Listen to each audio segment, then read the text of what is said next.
Hello दोस्तों, मैं अमित कुमार सिंह आपका अमित सिविल सर्विसेज एकेडमी में स्वागत करता हूं। दोस्तों, हमारे चैनल पर डेली आपको बिहार करंट अफेयर्स देखने को मिल जाते हैं, जिसमें हम लोग राष्ट्रीय और अंतर्राष्ट्रीय खबरों को शामिल करता हूं मैं। उसके साथ साथ दोस्तों, मैं आपके लिए 17 बीपीएससी का full length test series, topic wise test series भी हमारे चैनल पर चल रहा है, तो आप देखिए। और दोस्तों, इसी कड़ी में मैंने आप कुछ सुधार करते हुए चैनल में आपके लिए अब जो भी पेपर पढ़ा जाता है, चाहे जो भी मैं पेपर पढ़ता हूं, उन सभी का जो है कटिंग के माध्यम से मैं आपको करंट अफेयर्स बताऊंगा। दोस्तों, इससे क्या होगी कि कोई भी जो चूक हो जाती थी, मान लीजिए टाइपिंग में जो चूक होती थी, वो गलतियां नहीं होगी, क्योंकि आपको डायरेक्ट पेपर कटिंग के माध्यम से ओरिजिनल न्यूज मिल जाएगा। तो ये दोस्तों अच्छा भी है, चित्रों के माध्यम से आपको जानकारी भी अच्छी मिलेगी। तो कैसा लगा आपको हमारा सुधार, आप जरूर हमको कमेंट करके बताइए। और चलते हैं आज के क्वेश्चन की तरफ। दोस्तों, आप पीडीएफ प्राप्त करना चाहते हैं, आप हमारे Amit civil services academy Telegram channel पर जाकर पीडीएफ प्राप्त कर सकते हैं। तो चलते हैं पहले क्वेश्चन की तरफ। देखिए दोस्तों, पहला आज जो न्यूज है उसमें है दोस्तों, सीएम जो है 1239 दारोगा को नियुक्ति पत्र देंगे। आप जानते हैं दोस्तों कि बिहार में जो 1239 दारोगा हुई, उसमें पहली बार ट्रांसजेंडर पुलिस अवर निरीक्षकों को भी इसमें नियुक्ति पत्र सौंपा जाएगा। बिहार और देश की सबसे जो ट्रांस वुमेन बनी है, ट्रांस दारोगा बनी है, वो माधवी मनु कश्यप हैं, जो पहली ट्रांस वुमेन दारोगा बनेंगी। ठीक है दोस्तों, रोनित झा और बंटी कुमार ट्रांसमैन है। देश में बिहार पहला राज्य होगा जहां 3 ट्रांसजेंडरों को एक साथ दारोगा पद के लिए नियुक्ति पत्र सौंपा जाएगा। ठीक है दोस्तों, तो इसको ध्यान दीजिए। इस मौके पर उप मुख्यमंत्री सम्राट चौधरी और उप मुख्यमंत्री विजय कुमार सिन्हा भी मौजूद रहेंगे। राज्य के पुलिस महानिदेशक आलोक राज भी जो है इस मौके पर मौजूद रहेंगे, तो इसको ध्यान दीजिए। कहां पर दोस्तों? बापू सभागार में यह आयोजन होगा और यहां पर देश और बिहार की पहली जो ट्रांस वुमेन होगी, मानवी मधु कश्यप, उनको जो बनाया जाएगा। ठीक है, तो याद रखिए। दूसरे क्वेश्चन की तरफ चलते हैं। देखिए दोस्तों, ये रीलिंग सेंटर जो है, धागा बनाने का निर्माण जो है जीविका दीदियों को दिया गया था। इस योजना का नाम मुख्यमंत्री कोसी मलबरी परियोजना है। इसके बारे में थोड़ा हम लोग जानते हैं। देखिए दोस्तों, जीविका उत्पादक समूह से जुड़ी जीविका दीदियों द्वारा जो किशनगंज में है, जीविका कार्यालय में रीलिंग सेंटर के बंद हो जाने से इनकी आत्मनिर्भरता में कमी आई है। देखिए दोस्तों, मुख्यमंत्री कोसी मलबरी परियोजना के तहत जिले में रीलिंग सेंटर की शुरुआत जीविका उत्पादक समूह द्वारा वर्ष 2020 में की गई थी। मुख्यमंत्री कोसी मलबरी परियोजना वर्ष 2022 तक अब तक विस्तार नहीं मिलने के कारण धागा जो सेंटर है वो बंद हो गया है। तो कम से कम दोस्तों, इससे 40 से 50 हजार प्रति वर्ष आय होती थी जीविका दीदियों की, जिससे उनको अब दिक्कतें हो गई हैं। ठीक है, मुख्यमंत्री कोसी मलबरी जो परियोजना है, वो कोसी व सीमांचल मिलाकर 7 जिलों किशनगंज, पूर्णिया, कटिहार, अररिया, सुपौल, सहरसा व मधेपुरा में वर्ष 2015-16 में क्रियान्वित किया गया था। ठीक है, इस योजना के तहत जीविका दीदिया कोकून बेचती थी। ठीक है, कोकून को पश्चिम बंगाल के मालदा जिला में बेचा जाता था, जिससे जीविकों की आय भी बढ़ गई थी। लेकिन इसके बंद होने के कारण, सामान नहीं मिलने के कारण कुछ दिक्कतें आई हैं। देखिए दोस्तों, तीसरा न्यूज की तरफ चलते हैं। तीसरा न्यूज क्या है दोस्तों? हम लोग का 62 इकाइयों में 347 करोड़ रुपए का निवेश होगा। देखिए, राज्य निवेश प्रोत्साहन परिषद ने 62 औद्योगिक इकाइयों के निवेश प्रस्ताव को प्रथम चरण में मंजूरी दे दी है। इन इकाइयों की ओर से 347 करोड़ का निवेश प्रस्तावित है। वही 45 इकाइयों को 868 करोड़ रुपए की वित्तीय स्वीकृति प्रदान की गई है। दोस्तों, इसमें दो है JK cement, Britannia, Patel agri, SJJPB, Hathua mill, Meenakshi steel सहित अन्य इकाइयों को स्वीकृति मिली है। वित्तीय वर्ष 2024-25 में अब तक 243 इकाइयों को 4646 करोड़ के प्रथम चरण और 146 इकाइयों को 1730 करोड़ रुपए की वित्तीय स्वीकृति दी गई है। ठीक है दोस्तों, तो याद रखिए, बिहार में निवेश अब बढ़ रहा है। बहुत सारी इकाइयां यहां पे निवेश कर रही है। बिहार के जो अभी उद्योग मंत्री है, कौन है दोस्तों? नीतीश मिश्रा हैं। नेक्स्ट क्वेश्चन की तरफ चलते हैं दोस्तों। देखिए, बिहार विद्युत विनियामक आयोग ने दोस्तों जो बिहार में शुल्क संबंधी बातें हैं उसको बढ़ोतरी करने से इनकार कर दिया है। बिहार में देखिए दोस्तों, अभी भी ग्रामीण बिजली 2.45 से 2.85 की दर से मिल रही है। शहरी बिजली 4.12 से 5.52 के दर से मिल रही है। कुटीर ज्योति जो बीपीएल है वो 1.97 के दर से मिल रही है। बिहार विद्युत विनियामक आयोग के जो अध्यक्ष हैं दोस्तों, वो कौन है? आमिर सुब्बाहानी हैं। उन्होंने बताया है कि अभी बिजली दरें नहीं बढ़ेगी। ठीक है, बिहार में अगर पूछा जाए दोस्तों कि प्रति व्यक्ति बिजली खपत कितनी है, तो 363 किलोवाट है दोस्तों, 363 यूनिट प्रति व्यक्ति बिजली खपत है। ठीक है ना। बिहार के अगर ऊर्जा मंत्री की बात की जाए तो कौन है, विजेंद्र प्रसाद यादव हैं, विजेंद्र प्रसाद यादव हैं। ठीक है, इसको ध्यान रखिए। देखिए दोस्तों, बिहार सरकार खनिज संशोधन नियमावली 2024 को मंजूरी मिली है। इसके तहत दोस्तों अवैध खनन पर अब 10 लाख तक का जुर्माना लगाया जाएगा। बिहार में अवैध खनन और परिवहन को लेकर मौजूदा कानून और सख्त होगा। मुख्यमंत्री नीतीश कुमार की अध्यक्षता में मंगलवार को हुई राज्य मंत्रिपरिषद की बैठक में पूर्व के मानकों और कड़ा करने के प्रस्ताव को हरी झंडी दे दी गई है। इसके तहत दंड राशि 1 लाख से बढ़ाकर 10 लाख तक कर दी गई है। पहले 25,000 से 4 लाख तक का जुर्माना था इस पर। ठीक है, ई नीलामी कर बंदोबस्ती के बाद 15 दिनों के अंदर खनन पट्टा का संचालन शुरू कर दिया जाएगा। ठीक है, तो ये देखिए, बिहार खनिज संशोधन नियमावली 2024 बिहार सरकार ने लागू की है। इससे जो है अवैध खनन पर रोक लगेगी और अवैध खनन करने पर 10 लाख रुपए तक का जुर्माना भी लगाया जाएगा। देखिए दोस्तों, एशियन महिला हॉकी चैंपियनशिप ट्रॉफी का भव्य स्वागत हुआ है। भारत के अतिरिक्त चीन, जापान, दक्षिण कोरिया, थाईलैंड और मलेशिया की टीमें भाग ले रही हैं। बिहार में 11 से 20 नवंबर तक राजगीर में यह आयोजन होगा। राजगीर में होने वाली एशियन महिला हॉकी चैंपियनशिप 2024 के ट्रॉफी गौरव का यात्रा शुरू हो गया है। इसे बिहार के सभी 38 जिलों के साथ साथ 5 अन्य राज्यों में भी घुमाया जाएगा। ठीक है, देखिए दोस्तों, विमेन्स हॉकी चैंपियनशिप 2024 की मेजबानी करने का गौरव बिहार को प्राप्त हुआ है। ठीक है, 11 से 20 नवंबर को होगा। इसका जो आपको बनाया गया है दोस्तों, इसका शुभंकर है वो गुड़िया है जो गौरैया से प्रेरित है। इसका थीम वाक हॉकी का पर्व है, बिहार का हॉकी का पर्व बिहार का गर्व है। ठीक है, कुछ चीजें हैं, इसको ध्यान रखिए। ठीक है, और साथ ही साथ दोस्तों जो लोगो है, लोगो पर हॉकी स्टिक जो है दिखाया गया है। ठीक है, तो ये कुछ चीजें हैं, इसको ध्यान रखनी है आपको। देखिए दोस्तों, जो जदयू के अभी कार्यकारी राष्ट्रीय अध्यक्ष संजय कुमार जी ने बताया है, संजय कुमार झा है, उन्होंने बताया है कि जो महिला सशक्तिकरण में जो जीविका योजना है वो बिहार के लिए एक मिसाल है। ग्रामीण महिलाओं के सशक्तिकरण तथा गरीबी उन्मूलन की दिशा में देश दुनिया के लिए मिसाल है बिहार की जीविका योजना।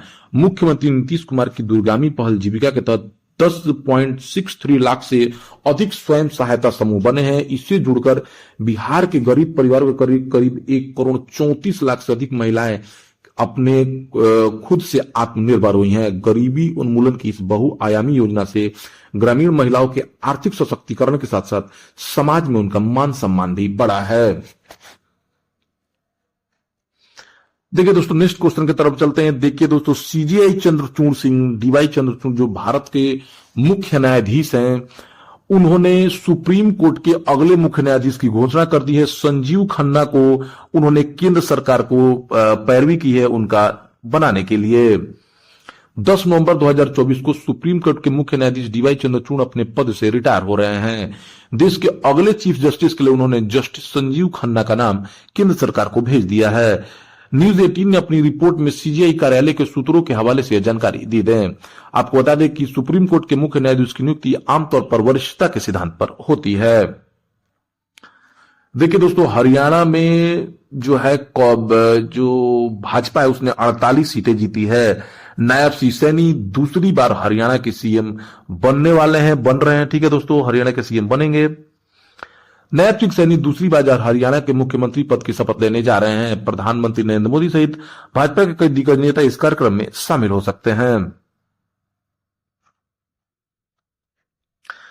देखिए दोस्तों, जम्मू कश्मीर के जो नए सीएम बने हैं वो फारूक अब्दुल्ला बने हैं और डिप्टी सीएम जो है जम्मू कश्मीर के नए सीएम बनने के बाद अमर अब्दुल्ला ने बड़ा फैसला लिया है। उन्होंने सुरिंदर सिंह चौधरी को डिप्टी सीएम बनाया है। आप चेहरा भी देख सकते हैं दोस्तों। सुर चौधरी ने नौशेरा से बीजेपी के प्रदेश अध्यक्ष रविंद्र रैना को चुनाव हराया था। सुरिंदर के अलावा 4 और मंत्री बनाए गए हैं। नेक्स्ट न्यूज की तरफ चलते हैं दोस्तों। भारतीय रेलवे दोस्तों बनारस में एक बहुत बड़ा पुल बनाने जा रही है। भारतीय रेलवे ने वाराणसी में गंगा नदी पर एक विशालकाय पुल बनाने का ऐलान किया है।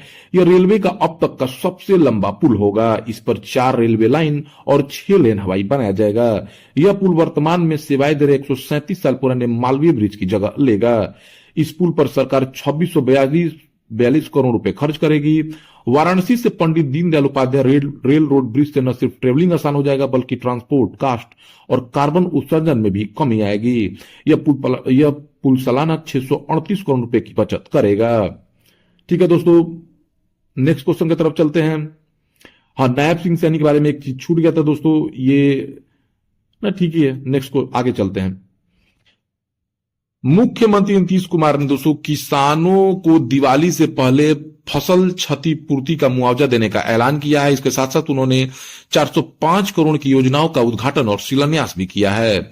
सूबे के बाढ़ प्रभावित जिले के पीड़ित किसानों को फसलों की क्षति का मुआवजा दीपावली से पहले मिल जाएगा। बुधवार को मुख्यमंत्री नीतीश कुमार ने यह घोषणा की है। उन्होंने बताया कि मुआवजे की राशि उनके खातों में चली जाएगी। उन्होंने बाढ़ से 16 जिलों में जो खेती पर प्रभाव पड़ा है उनके किसानों को 229 करोड़ और दूसरे चरण में 261 करोड़ रुपए दिए जाएंगे।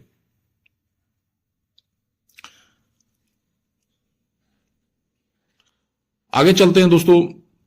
केंद्र सरकार ने दोस्तों बुधवार को किसानों को दिवाली का एक तरह से तोहफा दिया है। दोस्तों गेहूं समेत 6 फसलों का न्यूनतम समर्थन मूल्य बढ़ा दिया है। ठीक है दोस्तों, गेहूं का समर्थन मूल्य 150 रुपए बढ़कर 2425 रुपए प्रति क्विंटल कर दिया गया है। ठीक है,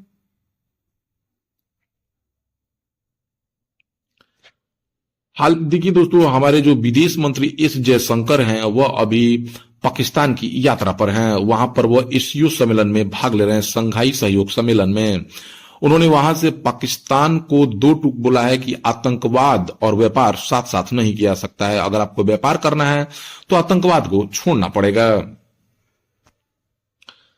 नेशनल कॉन्फ्रेंस के नेता उमर अब्दुल्ला ने दोस्तों जम्मू कश्मीर में मुख्यमंत्री पद की शपथ ले ली है। उनको मुख्यमंत्री पद की शपथ जो है वहां के उपराज्यपाल मनोज सिन्हा ने दिलाई है।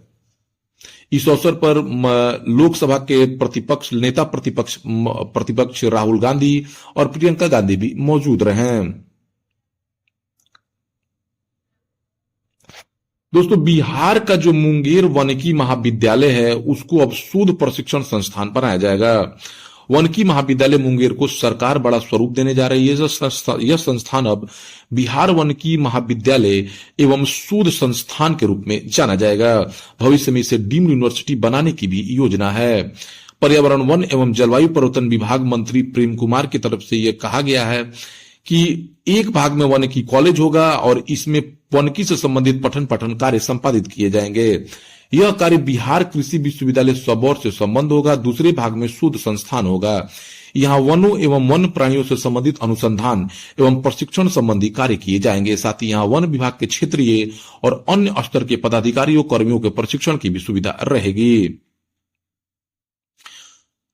दोस्तों केंद्र सरकार ने बिहार के 2 ग्रामीण बैंकों का एकीकरण करने का निर्णय लिया है। यह 2 केंद्र उत्तर और दक्षिण बिहार ग्रामीण बैंक होंगे। ठीक है दोस्तों, केंद्र सरकार बैंकों के पुनर्गठन की प्रक्रिया के तहत मार्च 2024 के पूर्व इसकी घोषणा कर सकती है। इसके लिए केंद्रीय वित्त मंत्रालय के स्तर पर तैयारी की जा रही है।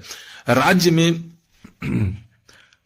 में उत्तर बिहार ग्रामीण एवं दक्षिण बिहार ग्रामीण बैंक संचालित हैं। बिहार के 39,073 गांवों के लोगों को यह बैंकिंग सेवा देती है। तो इन दोनों का विलय कर दिया जाएगा दोस्तों। ठीक है,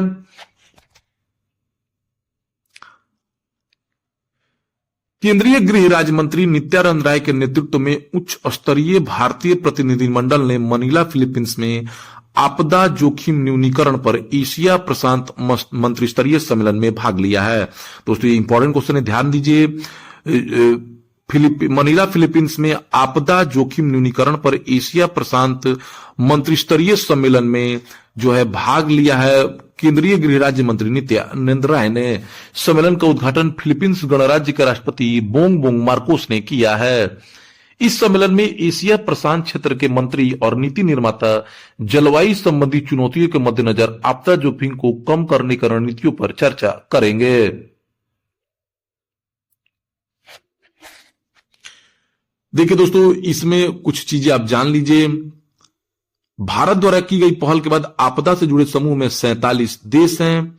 भारत के 15वें वित्त आयोग ने वित्तीय वर्ष 2021-22 से 2025-26 के लिए राष्ट्रीय आपदा जोखिम प्रतिनिधि प्रबंधन निधि और राज्य आपदा जोखिम प्रबंधन निधि के लिए 30 बिलियन अमेरिकी डॉलर आवंटित भी किए हैं। नेक्स्ट क्वेश्चन की तरफ चलते हैं दोस्तों। एनसीईआरटी की पहल है, आईआईटी कानपुर के विशेषज्ञ इसमें पढ़ा रहे हैं। ये क्या है दोस्तों? इंजीनियरिंग, मेडिकल, बैंकिंग, एसएससी समेत अन्य की तैयारी करने वाले छात्रों को कोचिंग की राह आसान होने वाली है। इन सभी प्रतियोगी परीक्षाओं की तैयारी के लिए छात्रों को मोटी फीस खर्च नहीं करनी पड़ेगी।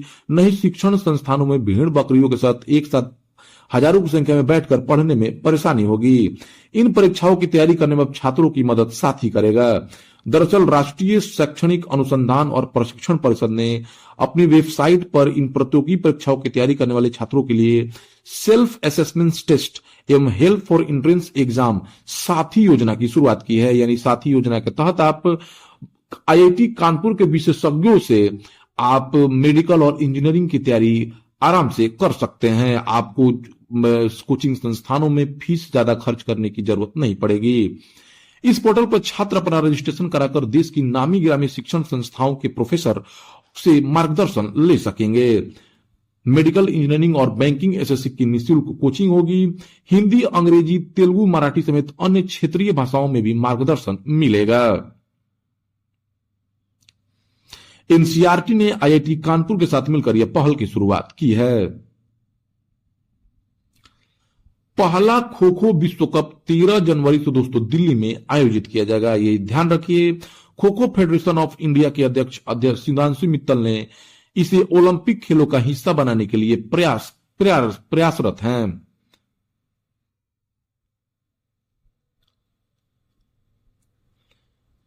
देखिए दोस्तों, हाल ही में ई फाइलिंग के लिए आयकर विभाग ने करदाताओं के लिए आईटीआर दाखिल करने की प्रक्रिया को सुविधाजनक बनाने के लिए ई फाइलिंग पोर्टल 3.0 लॉन्च करने की तैयारी में है। यह पोर्टल इस्तेमाल करने में काफी आसान होगा। इसकी मदद से आयकर रिटर्न बेहद कम समय में दाखिल किया जा सकेगा। ठीक है दोस्तों, नया आयकर पोर्टल पहले से ज्यादा तेज और सुरक्षित होगा। व्यस्तम समय में भी इस पोर्टल की गति धीमी नहीं होगी।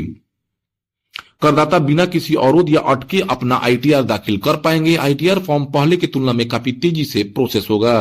रिफंड जारी करने में लगने वाला समय भी पहले की तुलना में कम होगा। आईटीआर फॉर्म और नोटिस की सूचना तुरंत मिल सकेगी और शिकायतों में कमी आएगी। ठीक है दोस्तों, भारत के वित्त मंत्री जो है निर्मला सीतारमण है। देखिए दोस्तों, नीतू जो है डेविड हॉल ऑफ फेम में दूसरी भारतीय महिला बनी है शामिल होने वाली। टेस्ट क्रिकेट की एक पारी में सर्वश्रेष्ठ गेंदबाजी करने वाली पूर्व भारतीय spinner Neetu David ICC hall of fame में शामिल होने वाली देश की दूसरी महिला क्रिकेटर बन गई हैं। भारतीय टीम की चयन समिति की अध्यक्ष नीतू को पूर्वी कप्तान डायना इवुल्जू के शामिल किए जाने के बाद यह सम्मान मिला है। इनके अलावा दक्षिण अफ्रीका के महान बल्लेबाज एबी डिविलियर्स, इंग्लैंड के दिग्गज बल्लेबाज एलिस्टर कुक को भी हॉल ऑफ फेम में शामिल किया गया है। इन खिलाड़ियों को शामिल किए जाने का जश्न इस सप्ताह दुबई में विशेष कार्यक्रमों की श्रृंखला के जरिए मनाया जाएगा। बाएं हाथ की नीतू डेविड कुल 107 अंतर्राष्ट्रीय मैच खेले हैं और 141 विकेट लिया है। वो 50 ओवर के प्रारूप में भी 100 विकेट छूने वाली देश की पहली महिला गेंदबाज रही हैं।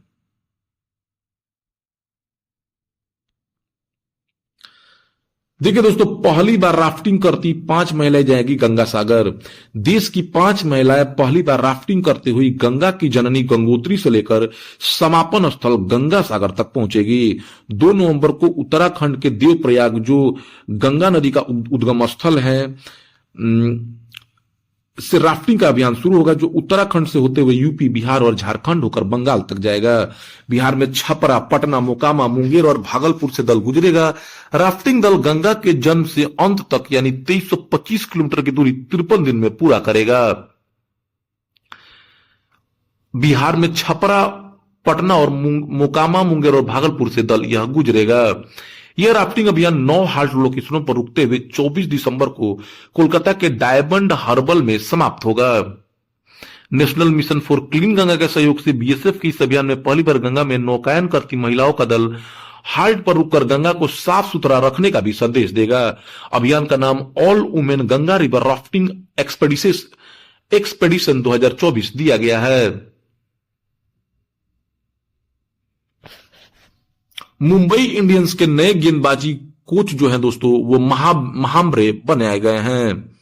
ठीक है, कौन बनाएंगे? महाम्ब्रे। मुंबई ने कहा कि 82 वर्षीय महाम्ब्रे गेंदबाजी कोच लसित मलिंगा और मुख्य कोच महिला जयवर्धनी के साथ काम करेंगे।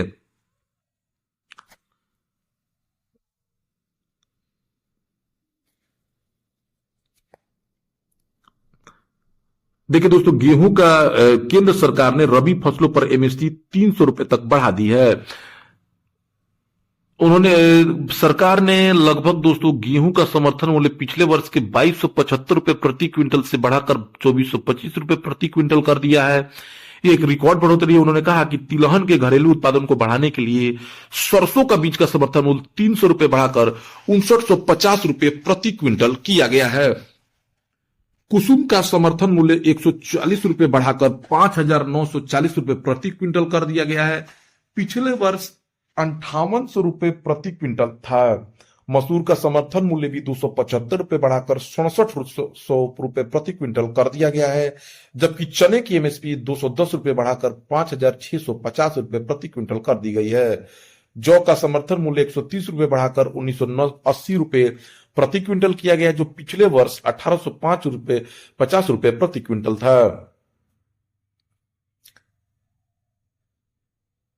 देखिए दोस्तों, एस जयशंकर भारत की विदेश मंत्री संघाई सहयोग सम्मेलन 2024 में शामिल होने पाकिस्तान के इस्लामाबाद पहुंचे हैं। यहां पर उन्होंने चीन की महत्वाकांक्षी वन बेल्ट वन रोड पहल का समर्थन करने से इनकार कर दिया। इसके साथ ही संघाई सहयोग संगठन का एकमात्र देश बन गया है भारत, जिसने इस विवादास्पद संपर्क परियोजना का समर्थन नहीं किया है। वन बेल्ट वन रोड परियोजना में तथाकथित चीन पाकिस्तान आर्थिक गलियारा शामिल है, जो कश्मीर के पाकिस्तान के कब्जे वाले हिस्से से होकर गुजरता है। इस्लामाबाद द्वारा आयोजित एसीयू के शासनाध्यक्ष परिषद के सम्मेलन के अंत में जारी एक संयुक्त विज्ञप्ति में कहा गया कि रूस, Belarus, Iran, Kazakhstan, Kyrgyzstan, Pakistan, Tajikistan और उज्बेकिस्तान ने चीनी संपर्क पहल के लिए अपने समर्थन की पुष्टि की है।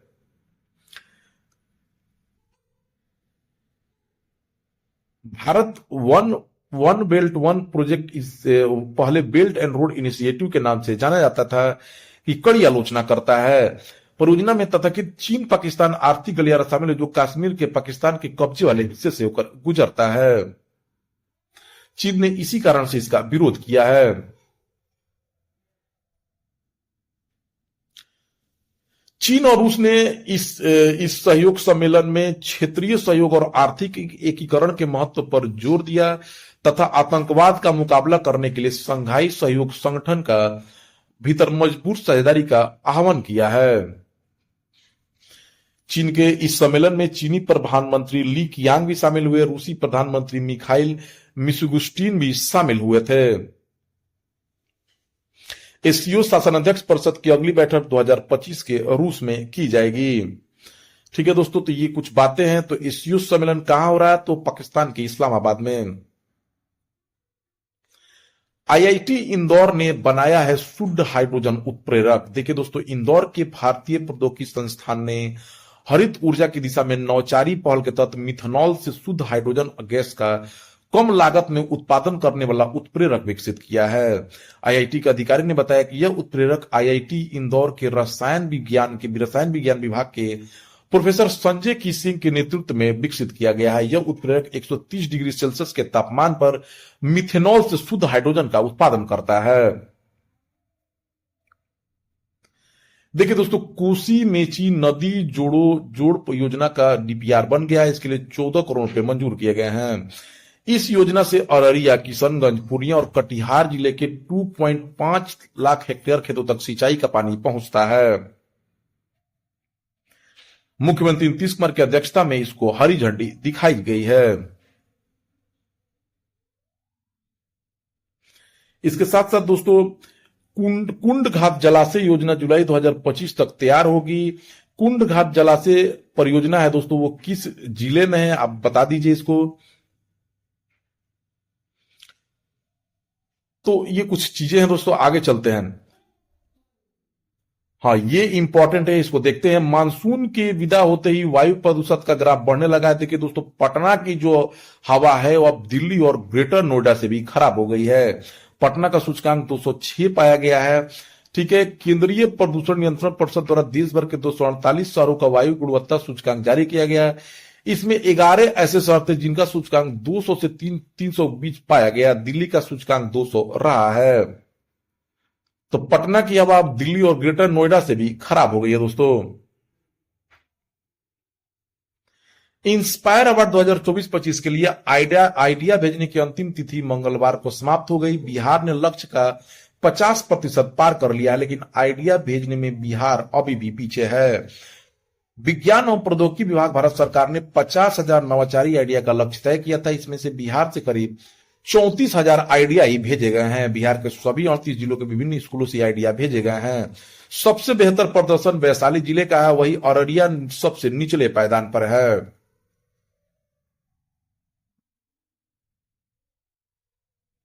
देखिए दोस्तों, टीपीएस कॉलेज पटना में 17 से 19 अक्टूबर तक 3 दिवसीय अंतर्राष्ट्रीय सम्मेलन होगा। विश्व पर्यावरणीय सफाई और मानव स्वास्थ्य पर सामग्री निर्माण में नए दृष्टिकोण इसमें अपनाए जाएंगे। ठीक है, मानव स्वास्थ्य पर सामग्री निर्माण में नए दृष्टिकोण पर शिक्षाविद इसमें राय रखेंगे। देखिए दोस्तों, बीपीएससी जो 17वीं है, 17वीं बीपीएससी में आवेदन की तिथि बढ़ा दी गई है। 4 नवंबर अब आप आवेदन लास्ट डेट कर दिया गया। वहीं 70 और रिक्तियां इसमें बढ़ाई गई है। अब कुल रिक्तियों की संख्या 2027 हो गई है।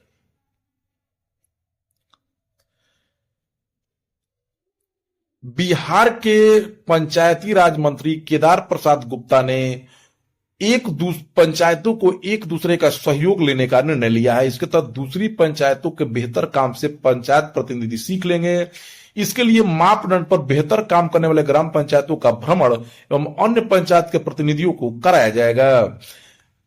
पंचायती राज मंत्री केदार प्रसाद गुप्ता ने मंगलवार को विभागीय सभागार में स्वस्थ पंचायत विषय पर पंचायती राज संस्थान के निर्वाचित जनप्रतिनिधियों के एक्सपोजर विजिट कार्यक्रम का शुभारंभ किया है।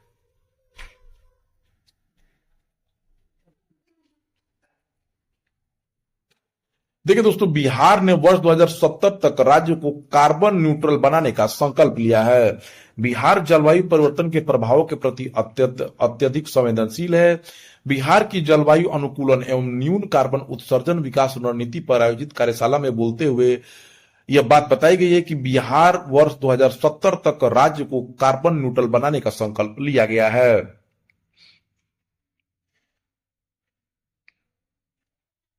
Bihar 9.7 crore tonne carbon dioxide के समतुल्य कार्बन उत्सर्जन करता है, जो भारत के संपूर्ण उत्सर्जन का लगभग 3% है। बिहार में पिछले 50 सालों में तापमान में 0.8 डिग्री सेल्सियस की वृद्धि हुई है। बिहार कृषि विश्वविद्यालय सबौर ने कृषि के क्षेत्र में फिर से एक नया इतिहास रच दिया है।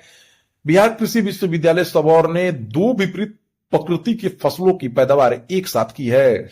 यह फसल धान और मूंगफली है। बीओयू ने दोनों फसलों को साथ लगाने पर शोध शुरू किया है। पहले चरण में शोध के परिणाम काफी सकारात्मक आए हैं। धान की फसल के साथ लगाई गई मूंगफली की फसल में वैज्ञानिकों को बेहतर परिणाम मिले हैं। बिहार के कृषि मंत्री मंगल पांडे हैं। देखिए दोस्तों, झारखंड से सटे बिहार के जिलों में नक्सलियों के खात्मे के लिए विशेष अभियान शुरू किया गया है। मौजूदा समय में बिहार के लगभग गया, औरंगाबाद, जमुई, लखीसराय और मुंगेर नक्सल प्रभावित जिलों में शामिल हैं। इन जिलों से जल्द ही नक्सलियों का खात्मा किया जाएगा। बिहार में नक्सल प्रभावित जिलों की संख्या 2018 में 16 थी, जो 2024 में घटकर 5 रह गई है। 5 वर्ष में नक्सली घटना में 92% की कमी आई है। 2019 में 39 से घटकर 2023 में महज 3 रह गई हैं। ठीक है, तो इन जिलों से नक्सली नेटवर्क का खात्मा किया जाएगा। साथ ही साथ इन जिलों में दोस्तों ध्यान रख के आपको मोबाइल के 4G नेटवर्क भी लगाए जा रहे हैं कि जल्दी से जल्दी इन जिलों में नेटवर्क हो। 2026 तक इन जिलों से नक्सलवादियों को सफाया करने का अभियान रखा गया है। वित्त मंत्री निर्मला सीतारमण G20 देशों के वित्त मंत्रियों और केंद्रीय बैंक गवर्नरों की बैठक और विश्व बैंक समूह की सालाना बैठक में शामिल होने के लिए मैक्सिको और अमेरिका की आधिकारिक यात्रा पर जाएंगे। दोस्तों, सरकार ने आभूषण बनाने से पहले सोने की हॉलमार्किंग अनिवार्य कर दी है। देखिए दोस्तों, सोने की शुद्धता के बारे में आप जान लीजिए। 22 कैरेट जो होता है वो 916 ग्राम होता है, 91.6% शुद्धता होती है। 18 कैरेट 750 होता है, 75% शुद्धता होती है। 14 कैरेट जो है 58.5% शुद्ध रहता है। सोने की शुद्धता और सुंदरता को प्रमाणित करने की प्रक्रिया को हॉलमार्किंग कहा जाता है। भारतीय मानक ब्यूरो ने पहले ही 14 कैरेट, 18 कैरेट, 22 कैरेट, 23 कैरेट और 24 कैरेट से बने आभूषणों और कलाकृतियों पर हॉलमार्किंग को अनिवार्य किया है। यह नियम वर्ष 2022 से ही लागू है। बांग्लादेश क्रिकेट बोर्ड ने पिछले साल भारत में खेले गए वनडे विश्व कप के दौरान एक खिलाड़ी के साथ अनुचित आचरण करने के कारण बांग्लादेश के मुख्य कोच चंडिका हथुरुसिंघा को निलंबित कर दिया है। श्रीलंका के पूर्व ऑलराउंडर हथुरुसिंघा के कोच रहते हुए बांग्लादेश को भारत के खिलाफ टेस्ट और T20 सीरीज में हार का सामना करना पड़ा था। बांग्लादेश क्रिकेट बोर्ड ने उनकी जगह वेस्टइंडीज के पूर्व खिलाड़ी फिल सिमंस को नियुक्त करने का फैसला लिया है। भारतीय डिफेंडर उदिता दुहान हॉकी इंडिया महिला लीग की नीलामी में सबसे महंगी खिलाड़ी बिकी। उन्हें सांची रार बंगाल टाइगर्स ने 32 लाख रुपए में खरीदा है। यात्रियों की सुविधा में इजाफा करते हुए रेलवे बोर्ड ने 26 नए अमृत भारत ट्रेनों को मंजूरी दी है, जिसमें बिहार के लिए 4 अमृत भारत ट्रेनों को मंजूरी मिली है। बोर्ड ने सूची जारी करने के साथ ही सभी संबंधित रेलवे से तत्काल टाइम टेबल और ट्रेन नंबर मांगा है, जिससे आगे की प्रक्रिया शुरू हो सके। वर्तमान में गोरखपुर होकर आनंद विहार से दरभंगा तक अमृत भारत चल रही है। दरभंगा दिल्ली वाया गोरखपुर से चलती है।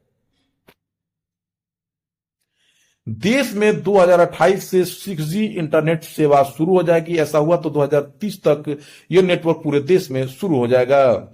ठीक है दोस्तों, दुनिया में 5G की गति के मामले में 5G पूरे भारत में लॉन्च हो गया है। ठीक है, तो दोस्तों 6G अगर आ जाएगा देश में तो स्मार्ट शहर और स्वास्थ्य सेवा जैसे क्षेत्रों में बड़ा बहुत बदलाव होगा। AI के जरिए पल भर में टाइपिंग से लेके डाटा सर्च करने का काम आसान हो जाएगा। बैंकिंग, पढ़ाई, मनोरंजन और हेल्थ चेकअप जैसे कामों में मोबाइल का इस्तेमाल अधिक तेजी से बढ़ेगा। 6G तकनीक विकसित करने की दिशा में शुरुआती ट्रायल सफल हो रहे हैं। 6G नेटवर्क के जरिए 1 सेकंड में कम समय में इंटरनेट की गति 6000 MBPS तक ले जाने की सफलता मिली है। ऐसा समझिए कि मुझे एक सांस लेने छोड़ने में 3 GB की फिल्म डाउनलोड हो जाएगी। ठीक है, तो ये बहुत इंपॉर्टेंट है। इलेक्ट्रॉनिक और सूचना प्रौद्योगिकी मंत्रालय के अधीन society for employed microwave electronic engineering research द्वारा तकनीक विकसित करने की दिशा में काम चल रहा है। IIT मद्रास, गुवाहाटी और पटना के साथ मिलकर इस तकनीक पर काम किया जा रहा है। 5G से 5 गुना तेज इंटरनेट मिलेगा 6G में। देखिए दोस्तों, दुनिया में अगर सबसे ज्यादा 5G की गति कहीं है तो वह दोस्तों UAE में 644 MBPS का स्पीड है, जबकि भारत में 301 MBPS का स्पीड है। दोस्तों, कांग्रेस की नेता प्रियंका गांधी वायनाड सीट से लोकसभा का चुनाव लड़ेगी। केरल की वायनाड सीट पर उपचुनाव 13 नवंबर को होना है।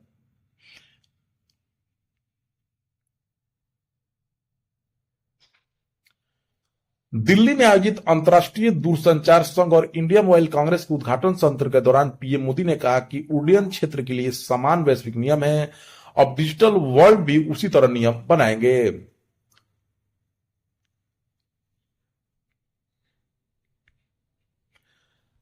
रेल मंत्री अश्वनी वैष्णव ने मंगलवार को महाराष्ट्र के देवलाली से बिहार के दानापुर के बीच शेतकरी समृद्धि विशेष ट्रेन को हरी झंडी दिखाकर रवाना किया। यह ट्रेन देश के किसानों को समर्पित है। ट्रेन श्रमिकों को भी सस्ती यात्रा का साधन प्रदान करेगी। अश्वनी वैष्णव ने कहा कि शेतकरी ट्रेन का उद्देश्य महाराष्ट्र के किसानों की उपज को समयबद्ध देश के अन्य राज्यों तक पहुंचाना है। यह ट्रेन नासिक, मनमाड़, जलगांव, भुसावल, इटारसी, जबलपुर, सतना और डीडीयू सहित कई प्रमुख स्टेशनों पर रुकेगी। किसान मात्र 4 रुपए प्रति किलो की दर से उपज देवलाली और नासिक से बिहार तक भेज सकेंगे। केंद्रीय मंत्री ने बताया कि ट्रेन में किसानों के लिए पार्सल वैन के साथ साधारण श्रेणी के कोच भी लगाए गए हैं। देवलाली से दानापुर तक की 1515 किलोमीटर पर लंबी दूरी पर भाड़ा प्रति किलोमीटर प्रति किलोग्राम मात्र 28 पैसे से भी कम होगा, जिससे जल्दी खराब होने वाले उत्पादों का कम लागत पर परिवहन संभव होगा।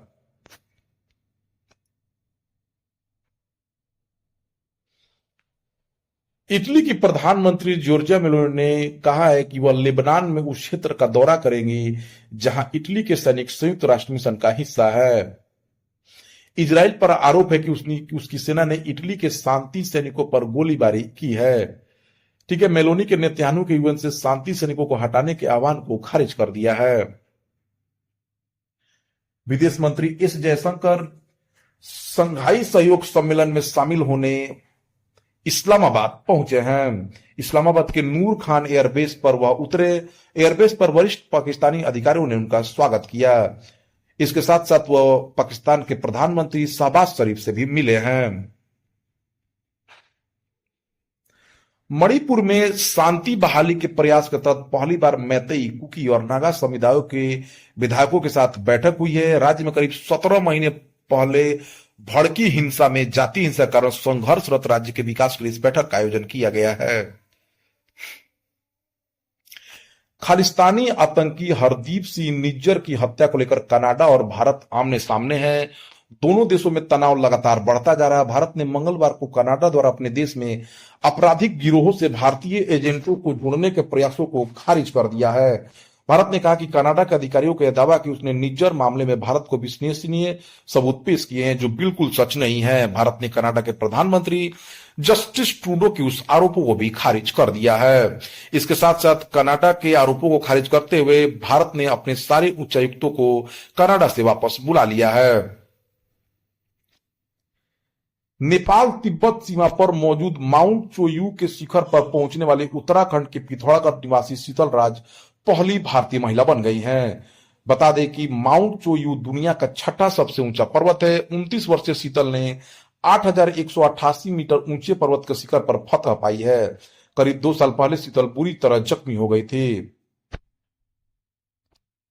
दुनिया की सबसे छोटी वॉशिंग मशीन बनाकर भारत के सेबिन साजी नामक युवक ने विश्व रिकॉर्ड कायम कर दिया है। इसका वजन मात्र 25 किलोग्राम है।